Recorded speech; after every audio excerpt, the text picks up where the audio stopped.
హిందూ ధర్మానికి మించినది ప్రపంచంలో ఏదైనా ఉందా? నీ మతాన్ని ప్రేమించు, పరమతాన్ని గౌరవించు. సూర్యుడి నుంచి వెలువడుతున్న శబ్దం ఓంకారమని నాసా ఎందుకు పేర్కొన్నట్టు?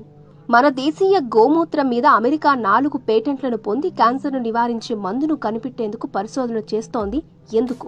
న్యూజెర్సీ సిటాన్ హాల్ యూనివర్సిటీలో భగవద్గీత తప్పనిసరిగా చదవాలన్న నియమం ఎందుకుంది?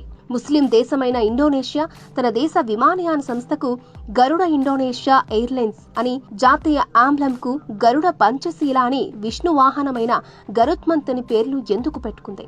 ఇండోనేషియాలో అతిపెద్ద నోటైన 20,000 రూపాయి మీద వినాయకుడు బొమ్మ ఉంటుందెందుకు? అమెరికా మాజీ అధ్యక్షుడు బరాక్ ఒబామా తన జేబులో ఎప్పుడు హనుమంతుడి చిత్రపటాన్ని పెట్టుకుని ఉంటారు ఎందుకు? యోగా ప్రాణాయామాలకు ఈరోజు ప్రపంచంలో అంత గుర్తింపు ఎందుకుంది? వేల సంవత్సరాల క్రితమే భారతీయ యోగులు భూమి గుండ్రంగా ఉందని ఎలా చెప్పగలిగారు? లుప్త హంస అంటే సంస్కృతంలో కనుమరుగవుతున్న హంస. విమానం ఆకాశంలో పైకి ప్రయాణిస్తున్న కొద్దీ కనుమరుగవుతూ ఉంటుంది. ఈ అర్థం వచ్చేలా జర్మనీ విమానయాన సంస్థ లుప్తాంస అని పేరెందుకు పెట్టారు? ఆఫ్ఘనిస్తాన్లోని పర్వతాలను హిందూ కుష్ పర్వతాలని ఎందుకంటారు? హిందువుల పేర్లతో హిందీ భాష, హిందూస్థాన్, హింద్ మహానగర్ అని ఎందుకు అంటున్నారు? వియత్నాంలో 4,000 సంవత్సరాల నాటి శ్రీ మహావిష్ణు విగ్రహం ఎలా కనిపించింది? అమెరికా శాస్త్రవేత్త డాక్టర్ హోవార్డ్ స్టైనర్ గిల్ పరిశోధన చేసి గాయత్రి మంత్రం క్షణానికి 10,000 ధ్వని తరంగాలను వెలువరిస్తుందని తేల్చారు. దీనివల్ల ఈ మంత్రం ప్రపంచంలో అత్యంత శక్తివంతమైన మంత్రమని తెలిసింది ఎందుకు? స్వామి దయానంద సరస్వతి రాసిన సత్యార్థ ప్రకాశ్ చదివి భగవత్లోని బార్వాలా మసీదు ఇమాం 1983లో మహేంద్రపాల్ ఆర్య పేరుతో హిందువుగా మారారెందుకు?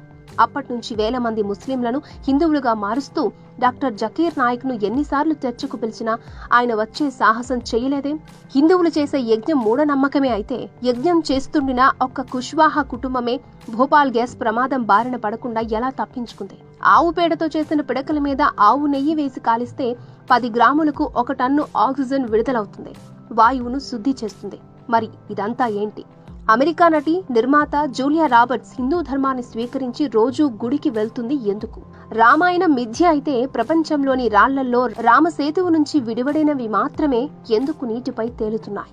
మహాభారతం కల్పితమైతే ఉత్తర భారతంలో 80 అడుగుల ఘటోత్కచుడి అస్థిపంజరం నేషనల్ జాగ్రఫిక్ భారత సైన్యం బృందానికి ఎలా కనిపించింది? 5,000 సంవత్సరాల పురాతనమైనది మహాభారతం కాలం నాటిదైన విమానం అమెరికా సైన్యానికి కాందహార్లో ఎలా దొరికింది? అన్నింటికంటే ముఖ్యంగా జై హింద్ అనే అంటాం కానీ జై ఇండియా అని ఎందుకు అనలేము?